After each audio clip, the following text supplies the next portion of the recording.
اهلا وسهلا بكم متابعينا في كل مكان. جايب لكم النهارده منتج جديد، منتج مميز، ناس كتير سالتنا عليه. هي سماعه الايربود الام 19، فيها خصائص جديده وميزات جدا هنفتحها النهارده مع بعض ونشوفها عباره عن ايه. اول حاجه بيقولك هنا في ظهر العلبه ان الفيرجن بتاعها 5.1 من 10. دي الموجات اللي بتدعمها، بيبقى بين الموبايل وبين السماعه ممكن 10 متر، بتقدر تشحنها في ساعتين. الستاند باي بتاعها 280 ساعه. تقدر تشغلها متواصل 5 ساعات. الانبوت الشحن بتاعها بيبقى 5 فولت 600 ملي امبير الاول عشان خاطر هي تشتغل كمان كباور بانك. تقدر تشحن بيه الموبايل، بس طبعا مش هيطلع لك الموبايل 100%، ممكن من 1 ل5%.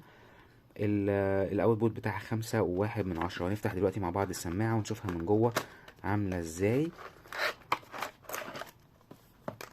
ده كده منظر السماعة، بيكون جاي معاها وصلة شحن المايكرو. وده منظر السماعة. ده البوكس بتاعها، البريس بتاع الكشاف، دي اضافة جديدة نازلة في السماعة الام 19. لو مثلا النور قاطع او مثلا انت في مكان ضلمة فتقدر تستخدم الكشاف بتاعها ده.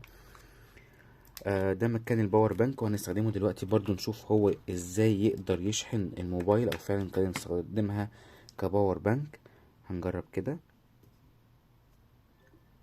طبعا هنا علامة الشحنة بدأت تظهر، ثانية واحدة. تمام.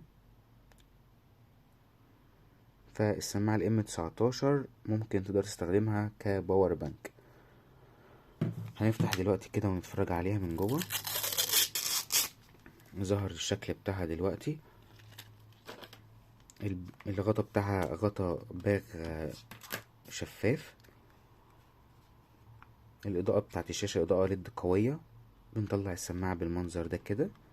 بيكون وهي بتشحن بتعمل ليد أزرق. طبعا احنا فتحنا البلوتوث وعملنا كونكت. اللي اسمها في الشبكة بيكون اسمها TWS في 5.1 من 10.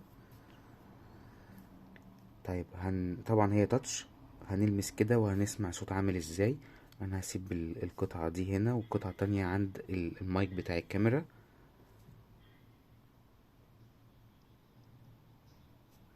هنعلي الصوت شوية.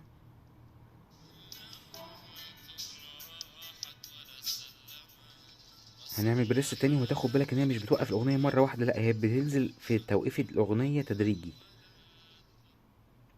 كده عمل ستوب. كده شغل تاني. طيب السماعة الفردة اليمين هنعملها بريس مرتين، جاب الاغنية اللي بعدها. طيب بريس مرتين على الشمال، جاب الاغنية اللي قبلها. تمام. فانت برضو تقدر تتحكم في الاغنية اللي شغالة عن طريق التاتش مرتين على اليمين او تاتش مرتين على الشمال.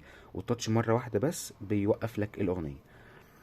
طبعا الميزة هنا في السماعة ديت ان حجمها صغير، والمايك بتاعها قوي جدا، وبتركب فيه البوكس بالمنظر ده كده.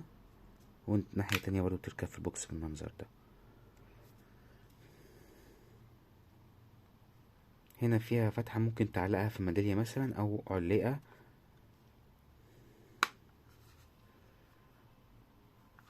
ما تنسوش تعملوا لايك للفيديو ومتابعة للقناة عشان تشوف كل جديد وغريب. ما تنسوش تكتبوا لنا في الكومنتات محتاجين تشوفوا ايه تاني.